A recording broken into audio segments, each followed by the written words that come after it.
মাওবাদী মুক্ত ভারতের লক্ষ্যে ফের বড় সাফল্য নিরাপত্তা বাহিনীর অভিযানে ঝাড়খণ্ডের লাতেহার জেলায় পালামোয়ের জঙ্গলে খতম হলো আরো এক মাওবাদী কমান্ডার, যার মাথার দাম ছিল 5 লক্ষ টাকা। সোমবার এই তথ্য প্রকাশ্যে এনেছে পালামোয়ের DIG.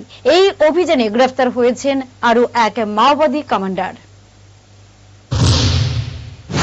পালামোয়ের deputy inspector general Y S. Ramesh জানান, রবিবার রাতে এই অভিযান চলে মহুয়াদার থানা এলাকায়।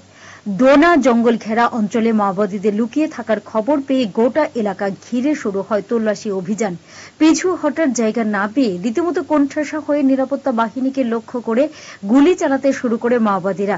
পাল্টা জবাব দেয় বাহিনীও। দীর্ঘক্ষণ দুই পক্ষের গুলির লড়াই চলার পর মনীষ যাদব নামে এক মাওবাদীর মৃত্যু হয়েছে, যার মাথার দাম ছিল 5 লক্ষ টাকা। পাশাপাশি কুন্দান খেড়ওয়াড়ের নামে আরেক মাওবাদীকে গ্রেফতার করা হয়েছে। এই নিয়ে গত 3 দিনে ঝাড়খণ্ডে মৃত্যু হল 3 শীর্ষ মাওবাদী নেতার। এই তালিকায় রয়েছে মাওবাদী নেতা পাপ্পু লোহড়া। ঝাড়খণ্ডের জনমুক্তি পরিষদের প্রধান এই পাপ্পু, যার মাথার দাম ছিল 10 লক্ষ টাকা। ঝাড়খণ্ডের পাশাপাশি লাল সন্ত্রাসকে শেষ করতে ছত্তিশগড়েও জোর কদমে শুরু হয়েছে নিরাপত্তা বাহিনীর অভিযান। উল্লেখ্য, 2026 সালের মার্চ মাসের মধ্যে মাওবাদ মুক্ত ভারত গড়ার বার্তা দিয়েছেন স্বরাষ্ট্রমন্ত্রী অমিত শাহ। এরপর থেকে ছত্তিশগড়, ঝাড়খণ্ডের মতো মাও অধ্যুষিত অঞ্চলগুলিতে মাও বিরোধী অভিযান ব্যাপক গতি পেয়েছে। গোয়েন্দাদের মতে বর্তমানে ছত্তিশগড় তেলেঙ্গানা সীমানাবর্তী কারেকুন্টা পাহাড়ি এলাকা মাওবাদীদের অন্যতম শক্ত ঘাঁটি।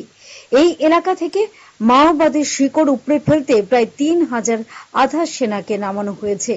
21 এপ্রিল থেকে এই অঞ্চলে শুরু হয়েছে অভিযান।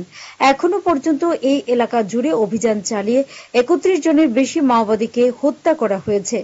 ছত্তিশগড়, মহারাষ্ট্র ও তেলেঙ্গানার সীমানায় ঘেঁষা পাহাড় ও জঙ্গলে ঘাঁটি গেড়ে থাকা 1000 মাওবাদীকে ধরতে নামানো হয়েছে প্রায় 20,000-এর বেশি যৌথ বাহিনীকে। অভিযানে ইতিমধ্যে খতম করা হয়েছে মাওবাদীদের সাধারণ সম্পাদক বাসব রাজুকে, যার মাথার দাম ছিল 1.5 কোটি টাকা। Bureau report, headlines Tripura national.